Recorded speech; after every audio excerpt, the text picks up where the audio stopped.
Next day, welcome to today's episode of 180 Seconds with God, a revival message that transforms lives and unites people with God.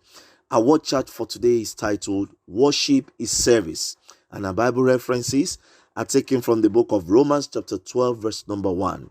I beseech you, therefore, brethren, by the mercies of God, that ye present your bodies a living sacrifice, holy, acceptable unto God, which is your reasonable service.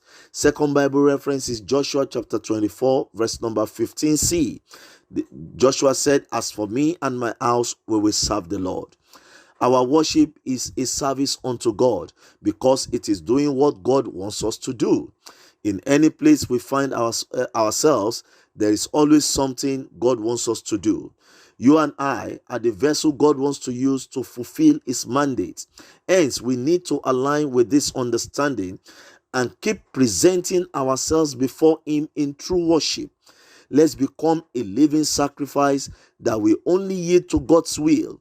Joshua subdued his own will and submit totally to God. He told the people openly that as for him and his household, they will serve and worship God only. We all need to take a decision like this. Engage in true worship by putting God first in all that we do.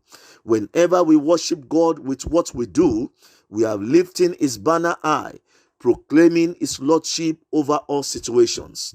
The charge for us today is not to keep mute or to stand afar and not engage in kingdom development projects. Many things have gone wrong already in the society. So God is looking for men and women that will pioneer great change initiatives to solve global problems. And the only way to become an extension of God's hand is to say capital no to sin by refusing to worship all the evil gods that have captured many lives in the land. Please be holy and always ensure that you are acceptable before God. Then God will release grace upon you to host solutions to great problems. In 2 Kings 7 verse 1, Elisha, the prophet of God, had to openly make declaration to stop the problems of famine in the land.